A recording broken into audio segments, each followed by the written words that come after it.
Kérim Skaf, artiste syrienne. J'ai un projet théâtral. J'avais un projet théâtral, mais c'est fermé normalement, évidemment. Ok. Toi, tu es actrice, tu as joué dans des... Tu es connue en Syrie. On a l'honneur de connaître une star syrienne. Et quel rôle tu as joué en fait dans cette impulsion pour la révolution, pour la liberté de la Syrie? J'ai participé aux manifestations qui demandent du régime d'arrêter ce qui se passe en Syrie. Alors, ils m'ont arrêté des jours, quelquefois. C'est pas long, c'était pas comme les autres. Puisque, vous savez, la publicité étant fameuse, étant connue, alors c'était embarrassé pour le régime d'arrêter des intellectuels, des artistes, des journalistes. Mais c'est fâcheux. C'était pas pour lui normal. Alors, et nous avons fait ça pour dire que une chose, les inconnus sont tués en Syrie. Ils ont arrêté en Syrie. Ils ne font pas que des manifestations avec des fleurs à Daïa. Et ils ont tué les jeunes. Alors, pour dire une simple phrase, ce régime n'accepte pas le non. Il a même fabriqué l'opposition. Il a fabriqué tout. Et la théorie du complice, le complot, a toujours prêt pour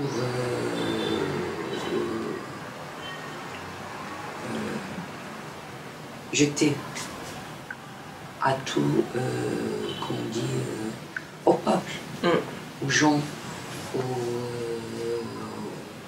pour faire des traîtres. Manipuler. Ouais. Alors, il faut que toutes, comme on dit, les mouvements passent sous, on dit en arabe, passent sous les mains de ce régime. Notre, comme on dit, mouvement non activité lui embarrasse, puisque nous sommes connus, nous ne sommes pas armés, nous sommes, comme on dit, pas islamistes. Tout ça l'embarrasse, quoi. Et vous, justement, vous avez commencé, en fait, tout a commencé avec un objectif pacifique, justement, non? Oui. Exactement. Et comment tu penses? Moi, j'y crois, j'y toujours crois. Tu crois toujours, ouais. Et aujourd'hui, comment tu expliques que justement un mouvement pacifique, en fait, il est devenu armé? C'est pas vous qui êtes devenu armé, c'est d'autres personnes. Ouais.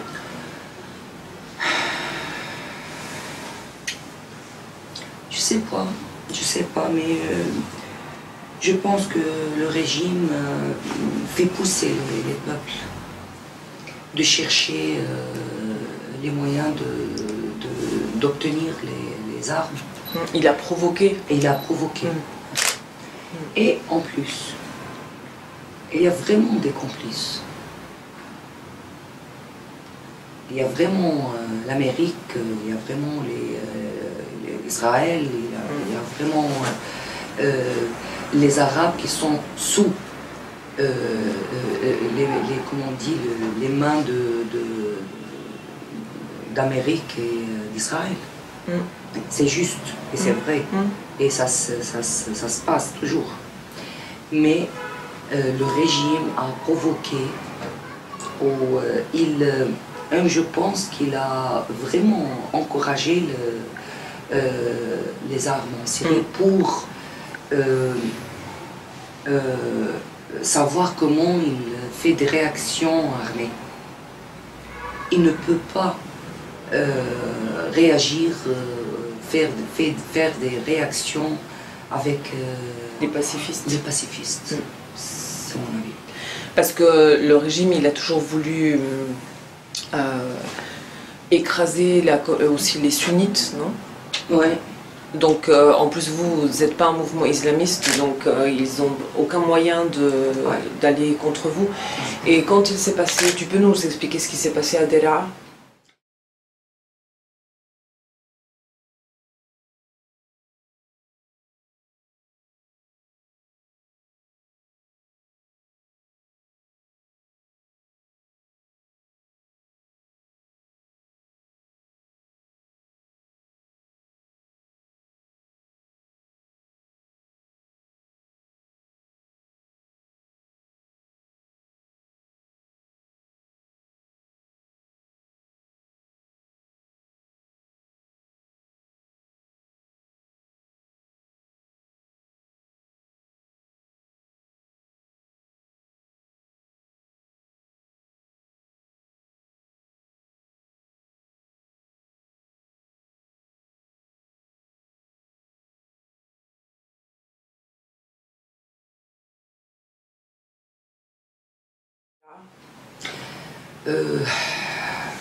Tout le monde sait ce qui se passe à Daraa. Il a essayé de écraser la révolution à Daraa. Il a tué les enfants, arraché les enfants. Et en même temps, il a dit que les enfants ont violé les femmes. Donc, et pour cela, il vient, bien sûr. Ouais. Alors, il a peur de la révolution en Tunisie. Il a essayé de, comment on dit, arrêter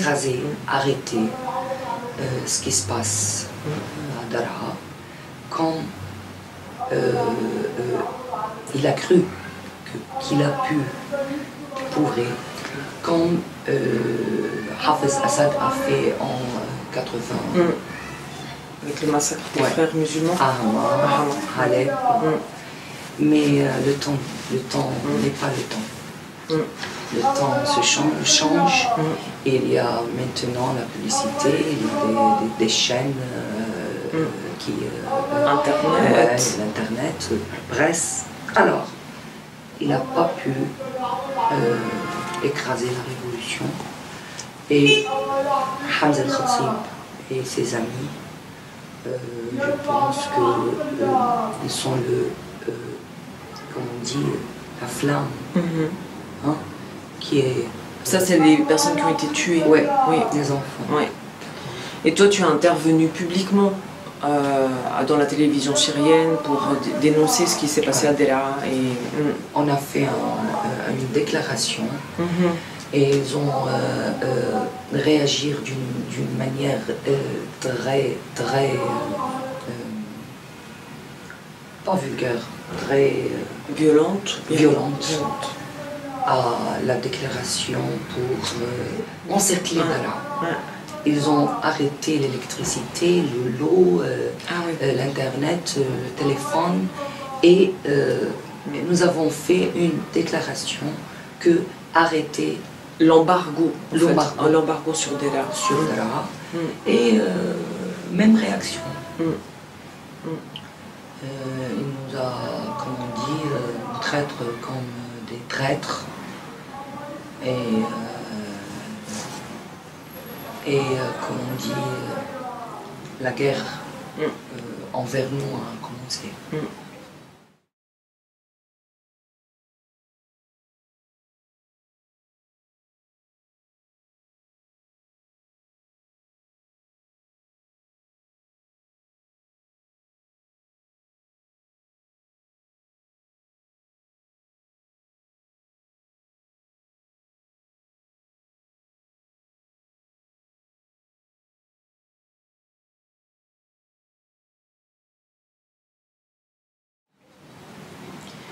Et tu nous racontais que c'est à Homs où c'était, je sais plus où, il y a 40 000 personnes qui sont sorties.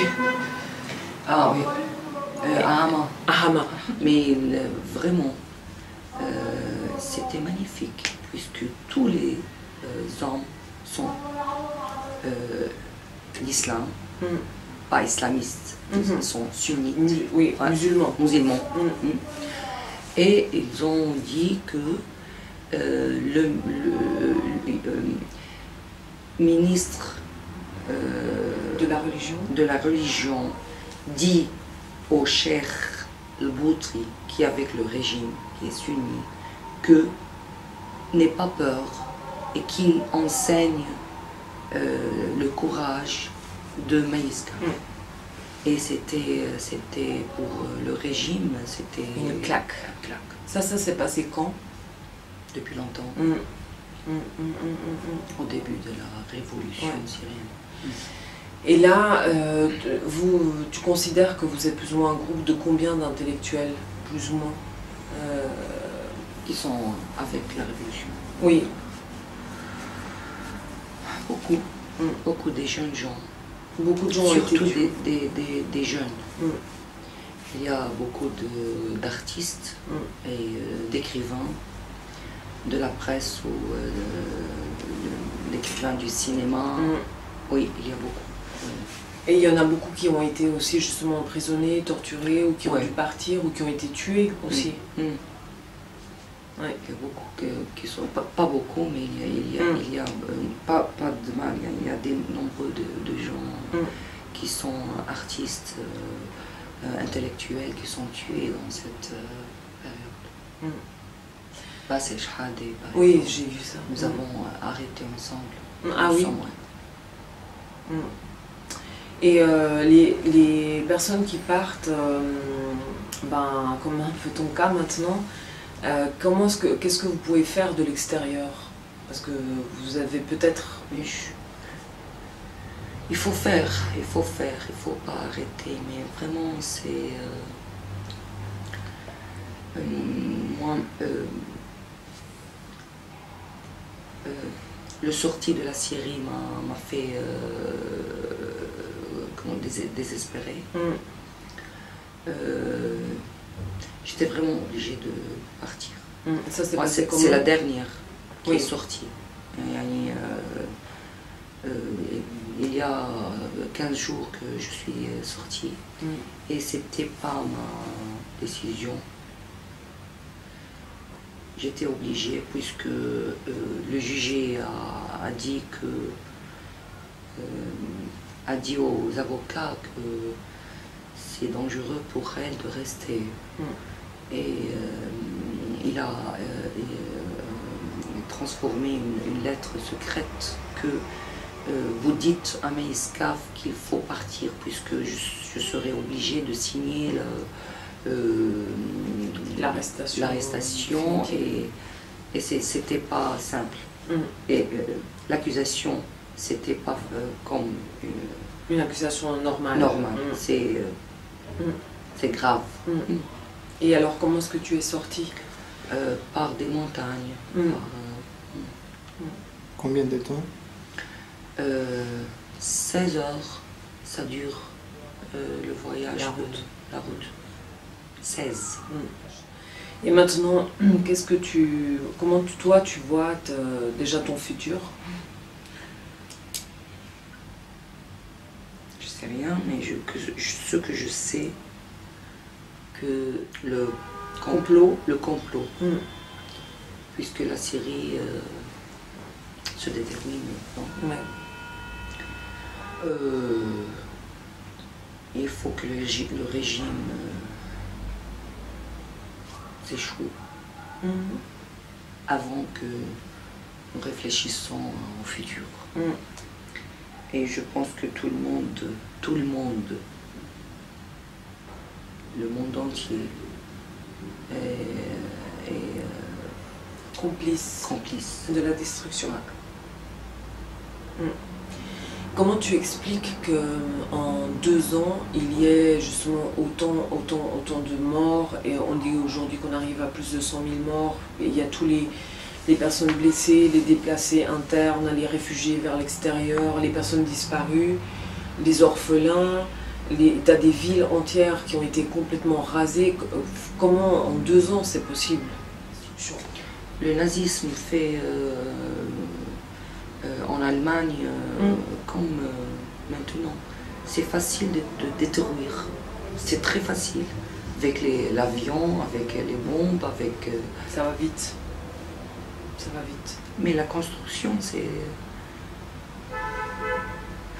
difficile. Ouais.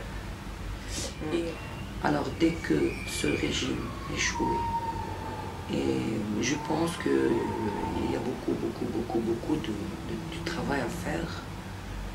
Et c'est un destin. C'est pas un choix. Oui. Et qu'est-ce que tu aurais comme message à donner aux gens qui t'écoutent, qui vont te voir de la croyance, c'est ça. Il faut avoir la foi. Avoir la croyance, avoir la force de toujours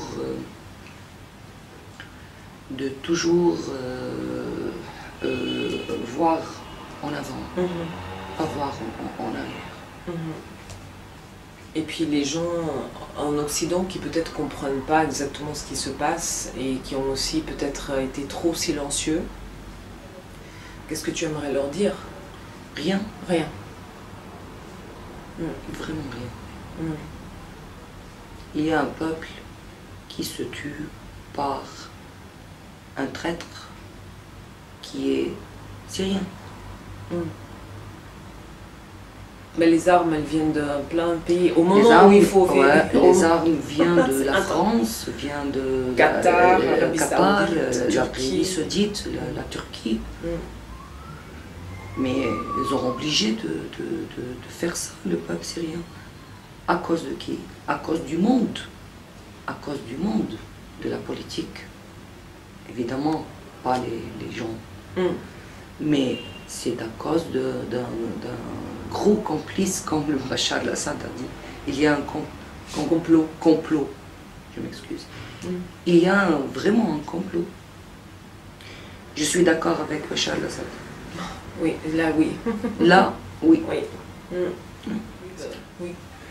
Dis-nous, quand nous on te voit dans la rue et puis il y a les gens qui s'approchent à toi pour t'embrasser, pour parler, normalement les gens ils te demandent ou ils te parlent de quoi? C'est des, comment on dit, salutations, de dire bravo, nous sommes fiers de toi. C'est joli, c'est beau, c'est émouvant. Ouais. Ça donne l'énergie, c'est bien. C'est les gens, le peuple syrien, tout avec, comme on dit, le peuple syrien est un peuple magnifique. Magnifique. Et aujourd'hui... Et tout, tout. Même les oppositions. Les opposants. Les opposants. Ils ont peur. Ils ont peur.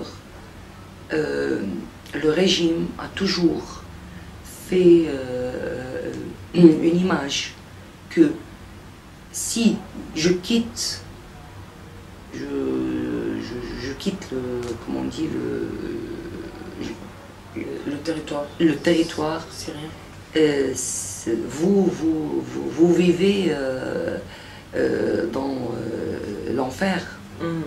Même les opposés, on dit. Les opposants. Les opposants, je pense qu'ils ont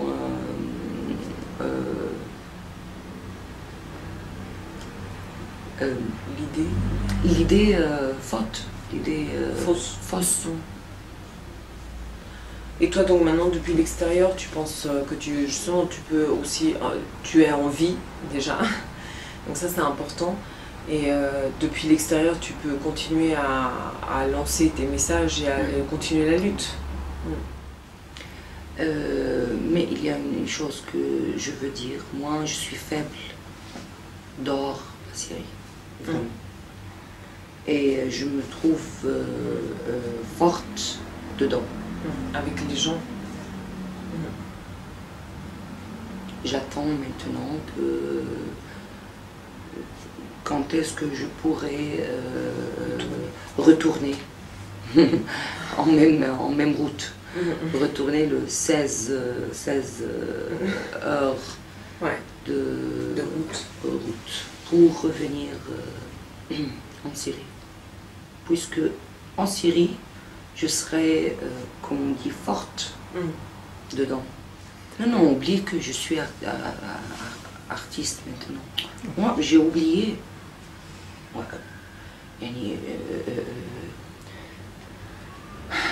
Je suis une Syrienne, un citoyen. Juste. Et j'ai un rôle, j'aurai un rôle à faire. Les Syriens sont, comme on dit, font beaucoup de choses. Je peux filmer des gens, je peux faire des... raconter les gens, ouvrir comme on dit, des dialogues avec eux, être avec eux. C'est seulement un rôle, un gros rôle à faire. Merci beaucoup, Maï. C'est un honneur d'être avec toi. Daniel.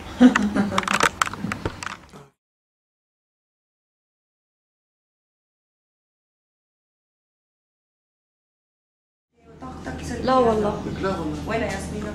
لانه نفس الحكي عم تحكيه حكيته معه مطولا. هلا بدي اقلع.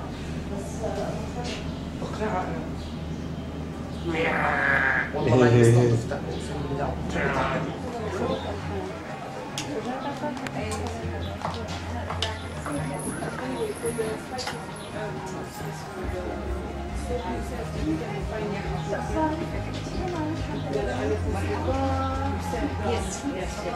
Ça, on la connaît pas trop, mais...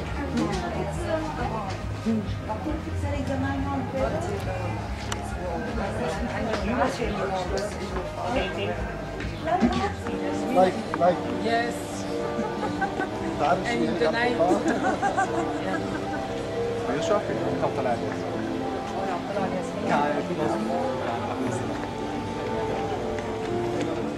Joli.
Masih